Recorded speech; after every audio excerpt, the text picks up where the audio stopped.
Hi everyone, so this video is quite content heavy and I feel that you will learn quite a bit from it, and I'd hope that perhaps if you did learn something you might consider making a small donation to help me continue to do what I do.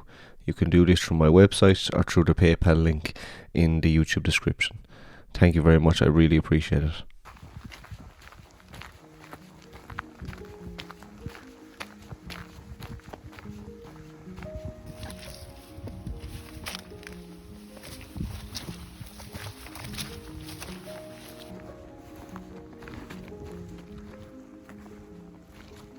Evening everyone, hope you are warm and toasty and not like me, standing in the middle of the night in the middle of nowhere, but I'm under an amazing blanket of stars, and I can't tell you how nice it feels to be back under starry skies.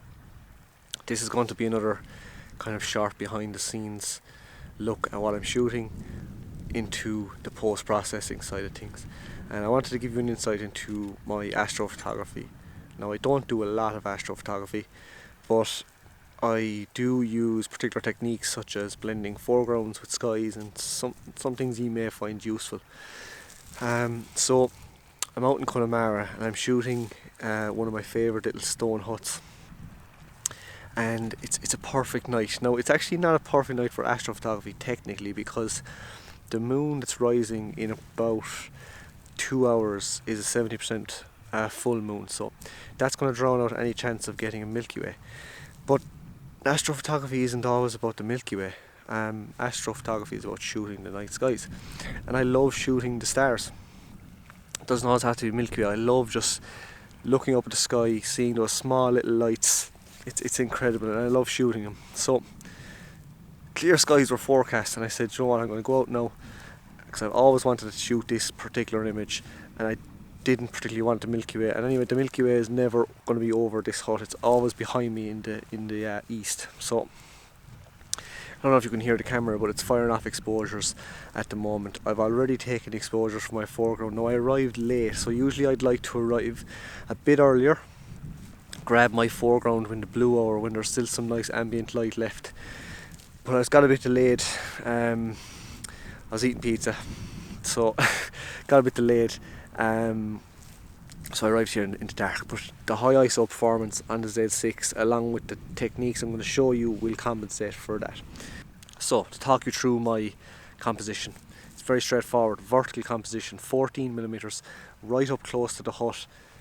That's smack dead in my foreground, and I've got a fantastic starry sky above it. How did I shoot my foreground? My aperture was f4, my ISO was 3200, my shutter speed was 2 minutes. I focused on the cottage, not worried about the background, focused on the cottage as the main composition in my foreground. I fired off 5 frames, so 10 minutes worth of images, 2 minutes each. And I will then stack those images, as you will see in a few minutes, in Photoshop using the mean mode.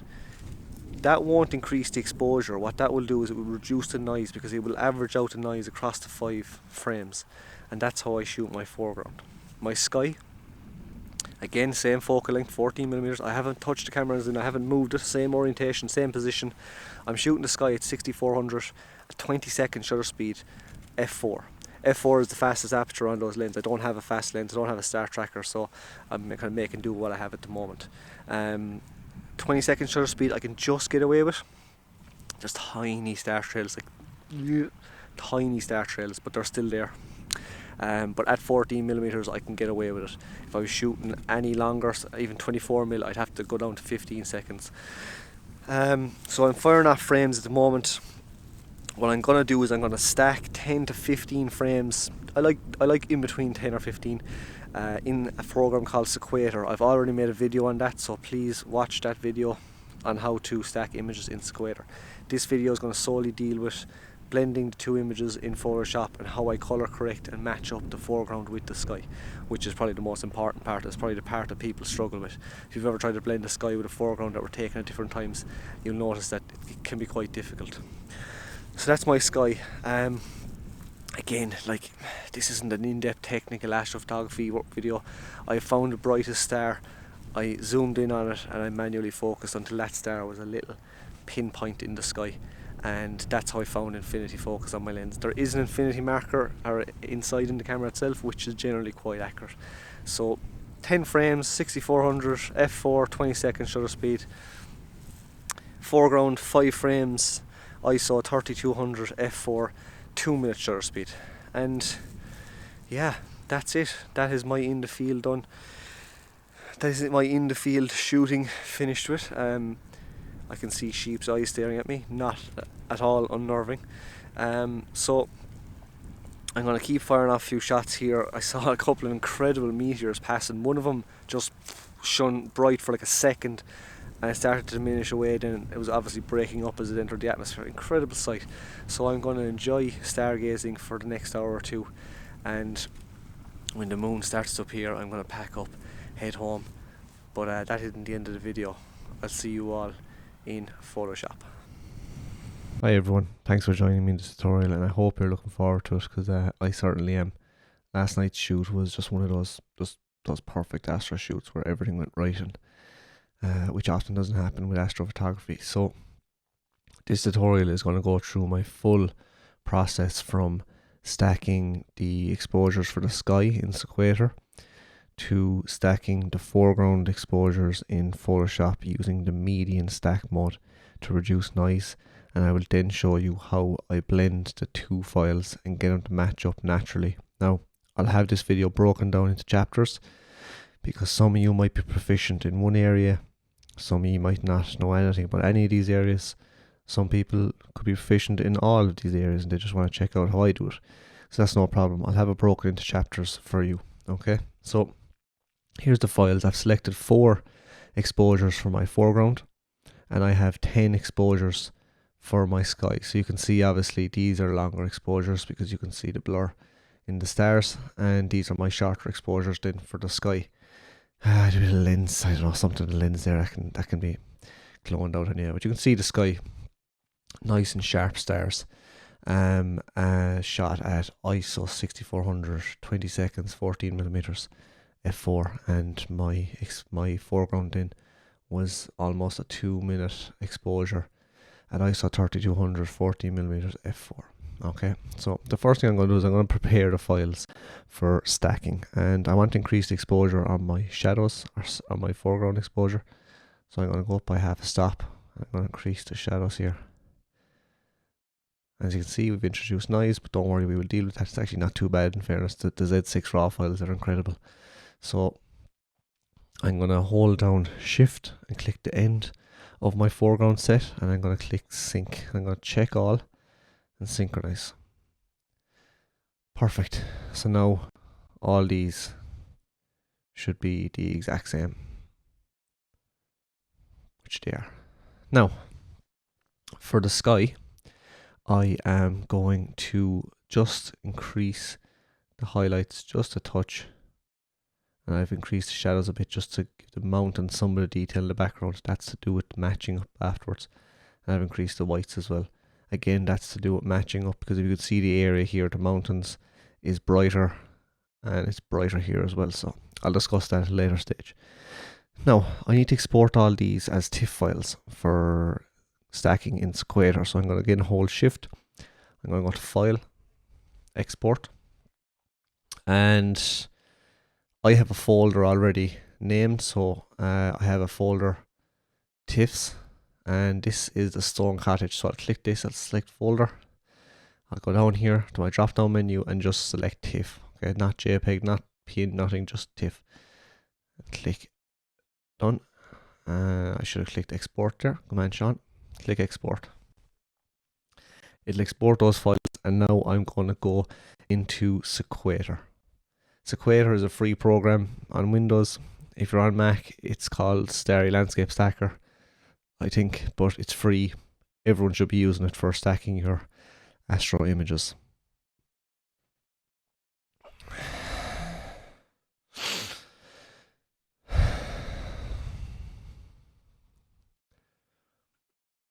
Okay, so here we are in Sequator. Double click the star images. Find your TIFF files. So I think we have 11 of them here. 10 or 11 is fine. Import all them. And now if you've already watched my video on stacking in sequator, then you can skip ahead. If you know how to do this, then you can just skip to the next chapter. But for those of you that don't, I just decided to put it into this tutorial anyway. So go down here to composition, and click freeze ground. Okay, and now click sky region, and make sure irregular mask is selected. And basically we have to paint in the sky that we want stacked. So we're not going to paint in the foreground, just the sky. And if you scroll with your mouse wheel, you can make the brush smaller or bigger. And if you make a mistake like I did here, you can just right click to brush that out. So left click paints it in, right click removes it. And don't have to be terribly accurate, like just... Now if you have a pen and a tablet, this might be easier for you. I just like to do it with my brush, or with my mouse I should say.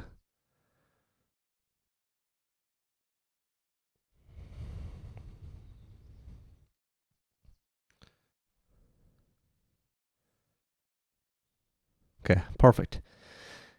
Auto brightness, I like to click that on because it makes sure that none of the stars get overexposed, such as this one here, or the bright area down here. Next, the only other setting I want to choose is enhanced starlight, and that creates quite a nice effect. So I don't use noise images or vignetting images. I probably should, but I just didn't on this occasion. Double click the output and just name it final stack.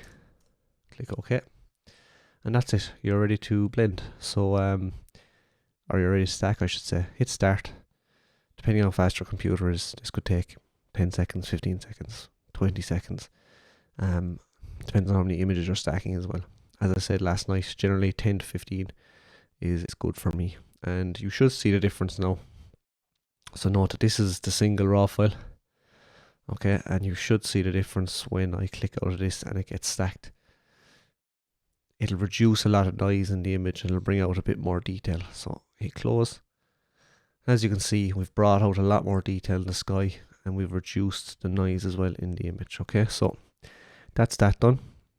Back into Lightroom, and I'm going to import in this stacked image. Okay, so we're back in Lightroom again. Here's the stacked image. If I just compare it to one of the raw files, you can see the detail. So this is a lot more noisy. You can see the detail that's in the sky now, and it's a lot cleaner image, and it's not, the stars aren't overexposed. Okay, so that's just the benefits of stacking. Now, next step is we have to stack our foreground exposures to reduce the noise in the image. So what I'm going to do is I'm going to again hold shift, select them all. I'm going to right click, edit in, and open as layers in Photoshop. Okay, so once you have them all in Photoshop as layers, select them all, right click, and go to convert to smart object. And we're going to be using the median stack mode. And what the median stack mode does is it averages out the pixels across the different images, and basically that'll average out the noise in the image, but it'll also create these star trails here you'll see. So if there's anything moving in your image, if you use median stack mode, it's going to be blurred, so just bear that in mind. But it's a great way to reduce noise for astrophotography, foreground images, or any images really shot at a high ISO. Okay, so you can see here quite a bit of noise in my foreground. So I'm going to go up to Layer, Smart Objects, Stack Mode, Median, and we'll let that do its work. Again, depending on how fast your computer is, it'll take a few seconds or it could take a minute. Now, as you can see, the stars are blurred. That's what I was talking about, the motion blur. But if I just zoom in here to the foreground, look how clean that is. Look how clean that is. Just for comparison, actually, I'm going to just take one of the foreground files. I'm going to open that in Photoshop.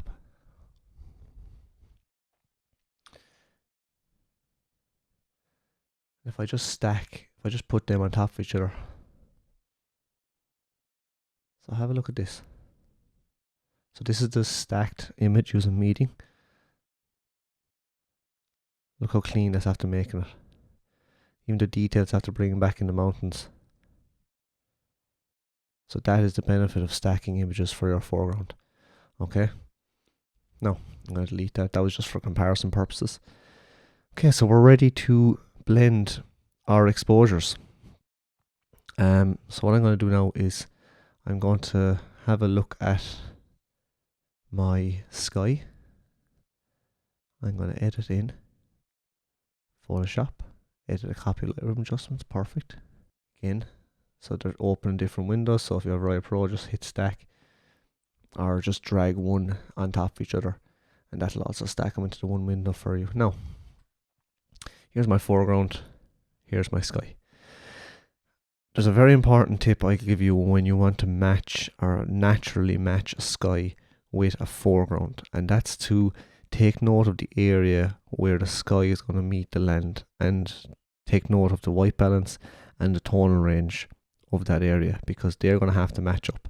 If they don't match up here in the top of the sky, it's not as big a deal, or it won't be as noticeable as if they didn't match up down here. So for example, you can see along my horizon here, it's quite bright. That's from a bit of light pollution coming from probably like the Leather Frack side, Clifton side. And in my sky exposure then, it's bright, but it's not as bright as the foreground. So I need to try and get them to match up a small bit. Okay, so I'm going to convert this to a smart object, my sky exposure. I could have done this in Lightroom as well, but it was just for comparison purposes, it was easier to do it in Photoshop to show you there. I'm going to go to filter, camera raw filter. I'm just going to increase the highlights in this area.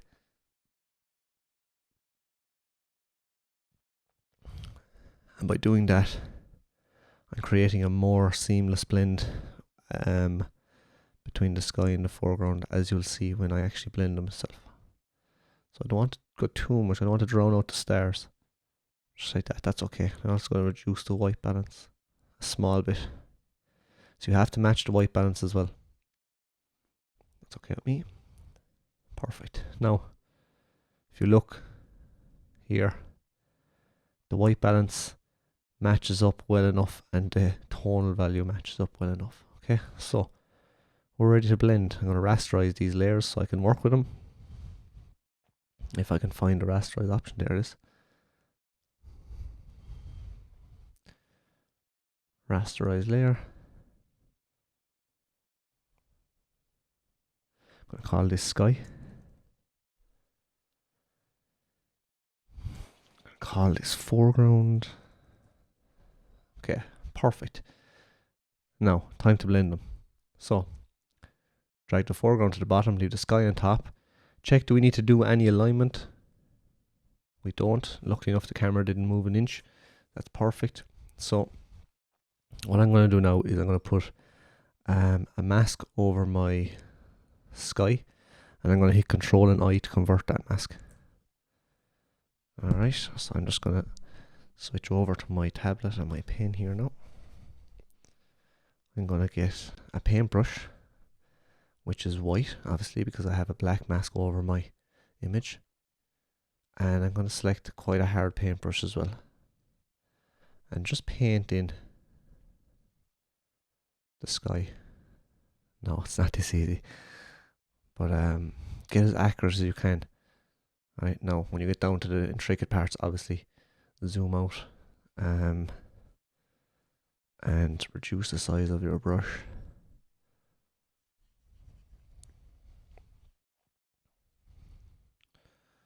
Okay, this is quite a slow process, so you have to be very patient. This is like nothing in astrophotography is a quick fix. You have to be really patient, take your time, and also be prepared for a lot of frustration.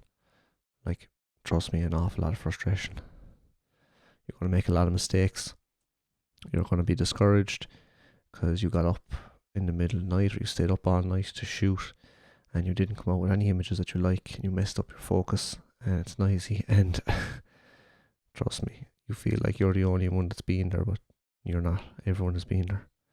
Okay, so I'm going to fast forward this video for this part, but basically what I'm doing is I'm just painting in as close to the land as possible. Don't, like, here it doesn't really matter because those boulders are going to be dark anyway, but like, see, I'm just going barely over the rim of the mountains, and that's just to make sure that you're paying close. But we're gonna adjust the mask now in a minute, okay, and that'll get us right down to the edge of the mountains. Okay, so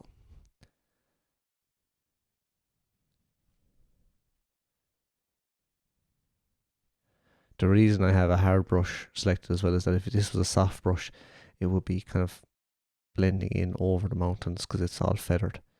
So that's why you need a hard brush. This is quite easy to do with a pen and a tablet. If you have a mouse, it would be a bit more difficult. So if you have a mouse, I'd recommend that just take your time.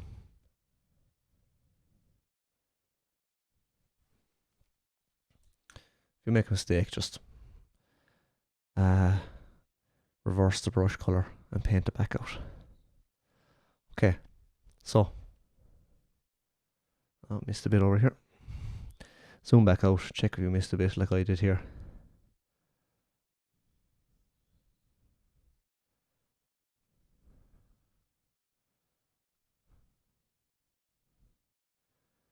Paint that out there.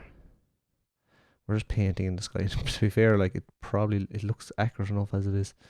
But obviously we have to adjust this. So that's looking quite good already. Now right click on the layer mask and go to select a mask. Okay. Hit Control H to hide the marching ants and select this second brush here. Okay, select this second brush and we're going to zoom in. I'll show you now. This is just going to refine the mask, and Photoshop does quite a good job of selecting the edge or the boundary edge for the file. So if you just paint along the edge, you'll see it's almost like magic. It'll just select the edge of the object that you're trying to blend the sky over. And it's absolutely seamless. And I've been using this technique for the last few years.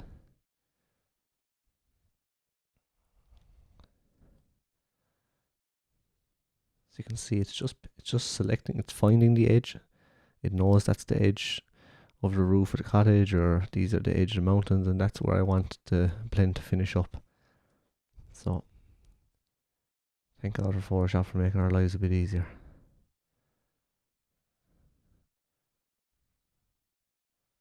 If I zoom out there, that is absolutely seamless. Look, there's no haloing around the edge of our objects. It looks as if it's one exposure. Sometimes you might need to use these settings to adjust the mask. In this case, it's after working out so well, I don't need to. Okay, so click OK. And that's it, it's done. We've blended our foreground with our sky. If I zoom in there, have a look at this. Absolutely seamless. I have a clean foreground. Well, as clean as you can expect, and consider it's shot in the pitch dark at a high ISO. And I have a beautiful starry sky over my little stone cottage here. I'm definitely going to turn this door red as well. It looks way better in red. But yeah, there you go. In terms of what I'm going to do to further process this image, I won't do a whole lot with it. I'll be cropping out this area where it's all vignetted at the top. I'll be adding a bit of clarity to my sky, a bit of a glow here I think on the horizon, but it really is, after that it's really up to yourself how you want to process this image. Maybe a bit more noise reduction, but yeah, that is how I stack my sky, stack my foreground, and blend the two using the select and mask in Photoshop. That's it. I hope you enjoyed that. I hope you got some insight into that. And yeah, until I see you again, stay safe and all the best.